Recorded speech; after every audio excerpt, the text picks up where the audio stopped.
2023 ఎన్నికల సమయంలో కాంగ్రెస్ పార్టీ నేతలందరూ రైతన్నలకు రుణమాఫీ అంటూ నినదించారు. ప్రభుత్వం ఏర్పడి ఏడాది పూర్తవుతున్నా రైతన్నలకు రుణమాఫీ అందని దాక్షగా మారింది. మొత్తం రుణమాఫీ హామీ కాస్త వాయిదాల పద్ధతిలోకి మారింది. అయినా కాంగ్రెస్ ప్రభుత్వంపై గంపెడు ఆశలతో తమకు రుణమాఫీ నిధులు బ్యాంకు ఖాతాల్లోకి జమతాయని ఎంతో ఆశతో ఎదురు చూశారు. రుణమాఫీ పథకాన్ని 4 నెలల పాటు అమలు చేశారు. అయినా 60% మాత్రమే రుణమాఫీ పూర్తి కావడం, మిగిలిన 40%పై అధికార కాంగ్రెస్ పార్టీ మంత్రులు, ఎమ్మెల్యేలు, పార్లమెంట్ సభ్యులు మాట్లాడకపోవడం పట్ల అనుమానాలు వ్యక్తమవుతున్నాయి. కుటుంబం యూనిట్గా ప్రతి కుటుంబానికి 2 లక్షల రూపాయలు ఇస్తామన్న ముఖ్యమంత్రి రేవంత్ రెడ్డి మాటలు నీటి మూటలేనా అని రైతులు ప్రశ్నిస్తున్నారు. మాటను మడత పెట్టమని ఎన్నికల ముందు మాట్లాడిన రేవంత్ రెడ్డి రుణమాఫీపై journalist TV CEO Mareddy Nagender Reddy విశ్లేషణ.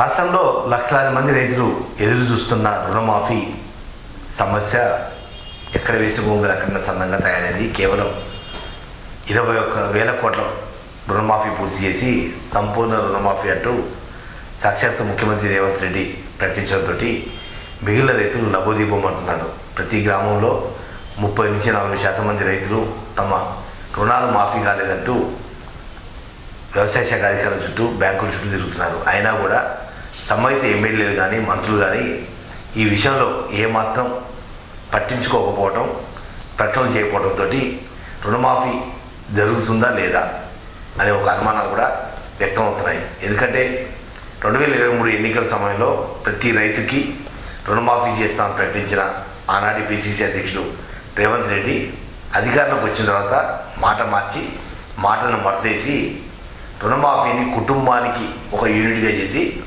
2 లక్షల వరకు మేము మాఫీ చేస్తాం, ఆ పైన ఉన్న ఎంతున్నా మీరు కట్టుకున్నట్టు ఒక మెలిక పెట్టారు. దాంట్లో వ్యవసాయ శాఖ మంత్రి తుమ్మల నాగేశ్వరరావు కావచ్చు, లేదా డిప్యూటీ ముఖ్యమంత్రి మల్లుపట్టి విక్రమార్క కావచ్చు, లేదా ముఖ్యమంత్రి రేవంత్ రెడ్డి కావచ్చు, వివిధ శాఖల మంత్రులు కూడా అవకాశం ఉన్నంత వరకు 2 లక్షల వరకు రుణమాఫీ చేసే బాధ్యత మాది, ఆ పైన ఎంతున్నా కట్టుకోవాల్సిన బాధ్యత రైతులంటూ ప్రకటనలు గుప్పించారు. తీరా రుణమాఫీ ప్రక్రియ ప్రారంభమైన తర్వాత 1 లక్ష రూపాయలు, 1,50,000, 2 లక్షల రూపాయలు 3 దఫాలుగా రుణమాఫీ చేయడం, ఆ తర్వాత రేషన్ కార్డులు లేని వాళ్ళు కూడా ఒక దఫా అంటే మొత్తం 4 విడతలుగా రుణమాఫీ చేసిన కాంగ్రెస్ ప్రభుత్వం మిగిలిన 40% మంది రైతుల పరిస్థితి అనేది స్పష్టమైన విషయం చెప్పకపోవడంతో రైతులలో ఒక ఆందోళన, గందరగోళం నెలకొంది. దీంతో వామపక్ష పార్టీలకు చెందిన నేతలు రోడ్డెక్కారు. రుణమాఫీ చేయాలంటూ గత 3 రోజుల నుంచి కూడా ఆందోళన పడబట్టారు. కానీ గ్రామాలలో మాత్రం రైతులలో ఒక నిరాశ, అసహనం వ్యక్తమవుతున్నాయని చెప్పవచ్చు. ఎందుకంటే ఎన్నికల సమయంలో 2 లక్షల రూపాయల రుణమాఫీని ఏకమొత్తంలో చేస్తామని ప్రకటించిన ఆనాటి పిసిసి అధ్యక్షుడు నేటి ముఖ్యమంత్రి రేవంత్ రెడ్డి మాట ఏమైపోయింది? మాట తప్పం మడమ తిప్పం అని చెప్పి ప్రకటన చేసిన ముఖ్యమంత్రి ఎందుకు మిగిలిన 40% మంది రైతుల విషయంలో స్పష్టత ఇవ్వటం లేదు? అసెంబ్లీలో కానీ బయట కానీ ఎందుకు రుణమాఫీ విషయంలో చెప్పడం లేదంటూ రైతులు తమ అసహనాన్ని, ఆక్రోశాన్ని వెళ్ళగలుగుతున్నారు.